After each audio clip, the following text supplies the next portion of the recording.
সত্যি ফাঁস হতেই এবার সকলের সামনেই ঠাম্মির কাছে ক্ষমা চাইল ঝুমকি। এমনই মহাধামাকা পর্ব আসতে চলেছে পরবর্তী পর্বে। তো চলো আর দেরি না করে প্রতিজ্ঞা সিরিয়ালের আপডেট সম্পর্কে আমরা জেনে আসি। সকলের সামনেই যখন ওই গহনা চুরি উদ্ধার করে আনতে সক্ষম হয়, ঠিক সেই মুহূর্তেই ঝুমকি অবাক হয়ে যায়, বলছে এই মেয়েটা কিভাবে এই সমস্ত কাজ করতে পারলো? কোনোভাবেই কি ওকে আমি হারতে পারবো না? না না, এটা কোনোভাবেই হতে দেওয়া যাবে না। এবার যেভাবেই হোক না কেন আমাকে সমস্ত সত্যি জানতেই হবে, বুঝতেই হবে যে আসলে এই সমস্ত ও কিভাবে করছে।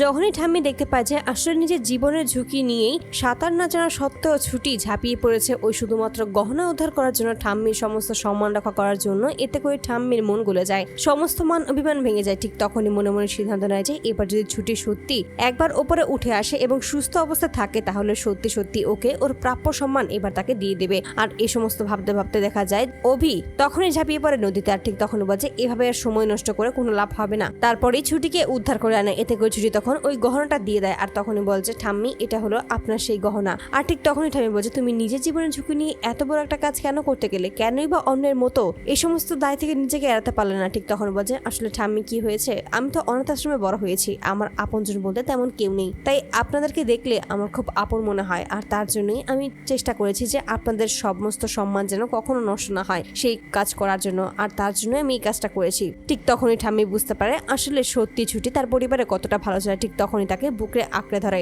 আর এই সমস্ত দেখে ক্ষিপ্ত হয়ে যায় ঝুমকি। ঠিক সেই মুহূর্তেই ঠাম্মি বলছে পরিমা এটা তুমি একদম ঠিক কাজ করনি। ঠিক তখন বলছে আমি কি করতাম? ছুটি সকলের ভালোবাসা পেয়ে যাচ্ছিল, আর আমি তোমার কাছের মানুষ হয়েও আমি তোমার আদর ভালোবাসা পাচ্ছিলাম না, আর তার জন্য রাগে ক্ষোভে এই সিদ্ধান্তটা আমি নিয়েছি, এটা করে ফেলেছি, আমাকে তুমি ক্ষমা করে দিও। ঠিক তখন বলছে এভাবে তুমি কখনোই আমার কাছে আর ক্ষমা চাইতে পারবে না, তোমাকে আর ওই বাড়িতে যাওয়ার কোনো প্রয়োজন হবে না, তুমি এখন থেকে তোমার বাড়িতেই থাকবে। এতে করে তখন খুবই ঘাবড়ে যায় ঝুমকি। এবার কি করবে? সে যদি সত্যি ওই বাড়িতে যেতে না পারে তাহলে তো ওর সমস্ত প্ল্যানই বানচাল হয়ে যাবে। ঠিক সেই মতো বলছে না না ঠাম্মি এমনটা করে বলো না, আমি সত্যি করে বলছি, তোমার কাছে হাত জোর করছি, তুমি এমনটা বললে আমি খুবই কষ্ট পাবো, আমাকে তুমি শেষবার মতো ক্ষমা করে দাও। এই বলে তখন বারবার করে হাত জোর করে ক্ষমা চাইতে থাকে ঝুমকি ঠাম্মির কাছে। তো বন্ধুরা তোমরা কি চাও যেন এবার এভাবে সমস্ত সত্যি সকলের সামনে ফাঁস হতেই ঠাম্মির কাছে যেন এবার ক্ষমা চাই ওই ঝুমকি? অবশ্যই তোমরা তোমাদের মতামত কমেন্ট বক্সে জানতে ভুলো না। ধন্যবাদ।